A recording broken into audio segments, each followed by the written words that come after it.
তো গাজী ভাই একজন সংগ্রামী মানুষও ছিলেন। সেই ৭১-এর মুক্তিযুদ্ধে তিনি অংশ নিয়েছেন। এরশাদ স্বৈরাচার বিরোধী আন্দোলনে তিনি জোরালো অংশ নিয়েছেন এবং আমার এখনো মনে আছে এরশাদ পতনের আগে সেই ইউনিয়ন অফিস থেকে গাজী ভাইয়ের নেতৃত্বে আমরা মিছিল বের করেছিলাম এবং ওই দিন থেকে সব পত্রিকা বন্ধ করে দেওয়া হয়েছিল।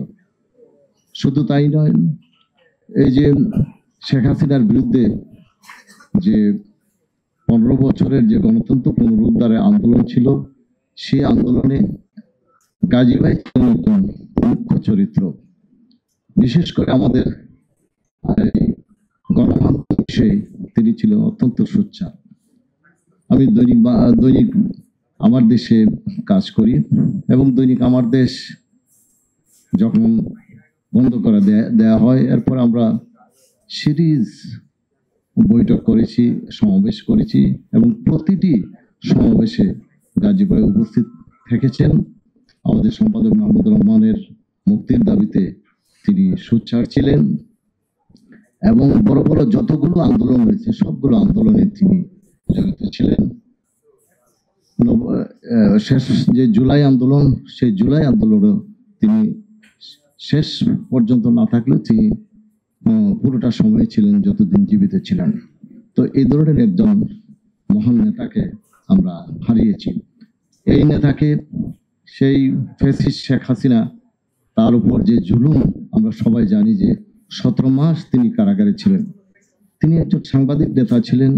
তিনি সাংবাদিকদের অধিকারের ব্যাপারে সোচ্চার ছিলেন, কিন্তু তাকে হাই সিকিউরিটি জেলে রাখা হয়েছে, তাকে হাতকড়া পরানো হয়েছে। এমনই এই ফ্যাসিস্ট শেখ হাসিনা এই ধরনের নির্যাতন তার উপর চালিয়েছেন।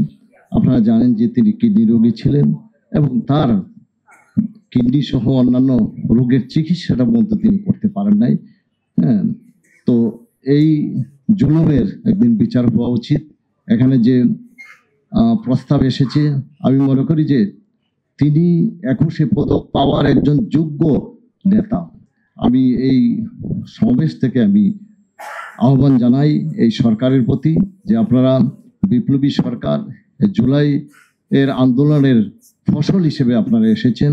জুলাই আন্দোলনে যদি সাংবাদিকদের পক্ষ থেকে 100% মানে ভূমিকা থেকে থাকে এমন নেতা মানে রুহুল আমিন গাজী ভাই, এবং তাকে এই পদক দিয়ে 21শে পদক দিয়ে সম্মানিত করা হোক।